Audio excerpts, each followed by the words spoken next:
Hello everyone, hello. This year is dedicated to Ili Nishmas, Rachalea, Bas, Reb Chaim Tzvi. Today I'd like to discuss Esther's role in Megillas Esther. Esther's role in the Megillah.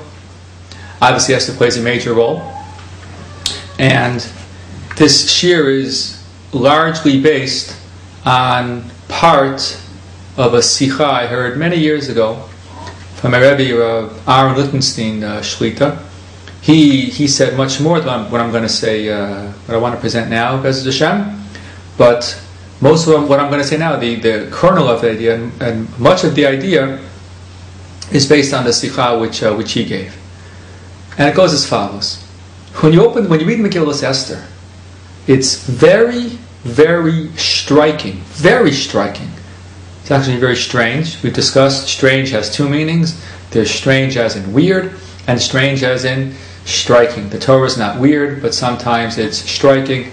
And this idea that we will develop now, it's strange as in striking, that in the first half of the Megillas Esther, Esther is described in one way, and then in the second half of the Megillah, she seems to be totally different, almost like a different person.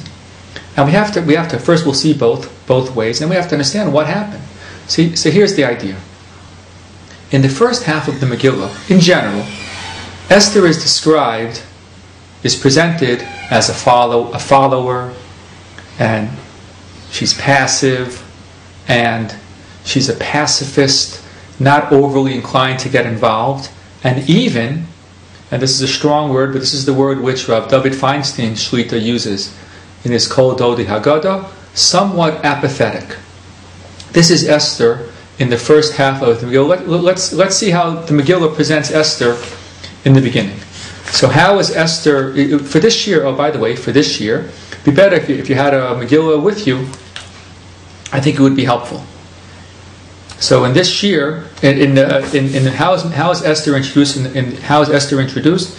She's introduced in Perek Beis Pasuk Zayin that she is being raised. That Mordechai is raising Esther by Omein es Hadassah, he Esther. So she is introduced.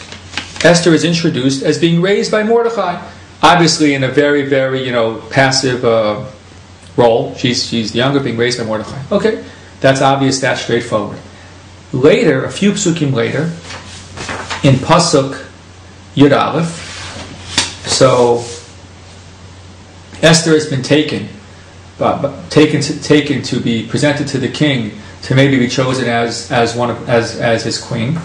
And so she's in the Beis Hanoshim, and the Megillah writes in Perek Beis Pasuk Yud Aleph, "Ivachol yom v'yom Mordechai mitalech lifnei chatzar Beit Hanashim v'adas Shlom Esther ma yaseh ba." Every day Mordechai would walk about in front of the court of the house of the Beis Hanashim to learn of Esther's welfare and what would be done to her. So the Megillah is describing Mordechai is in control. Mordechai is in a position of power. He's the one watching over Esther. Esther, there might be a danger or fear, whatever. Mordechai is carefully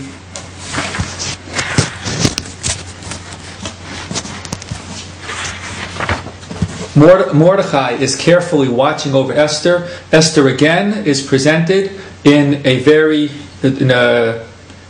a passive way. Okay. Again, later on in Perek Beis Pasuk Kaf, so the Megillah describes, Ein Esther mageret moladata ve'es ama kasher tziva le Mordechai. Esther didn't tell anyone what her lineage or her nationality, as Mordechai commanded her. And then a very striking pasuk, part of a pasuk, ve'es maimer Mordechai Esther osa kasher haisa v'amna ito. And Esther kept Mordechai's orders just as the way when she was being raised by him. Mordechai gives the orders, Esther is following. Vesmaimer Mordechai Esther osa, and Esther is following all of the commands of Mordechai. Again, and we'll see, this pasuk will be contrasted in a few minutes. It's very striking. Esther is the follower doing what Mordechai wants. Well, then you have source number 4. in Perek Daled, Psukim Ches through Yud Aleph, this is when Mordechai finds out about Haman's plan to Rachmana litzlan kill the Jews, and he informs Esther. So the pasuk describes that Mordechai sends Hasach litzavos aleh lavo el hamelech, to command her to go to the king, lischanein lo ulevakesh milufanav alama, and plead for your people. Esther answers, I can't. Kol avdei hamelech ve'am midinos hamelech yodim asher lo yikarei achas daso lohamis. Everyone knows if the king doesn't call you, then if you go to the king, then you can be killed. So Esther basically says no to Mordechai's instructions. And it's striking. The only time, so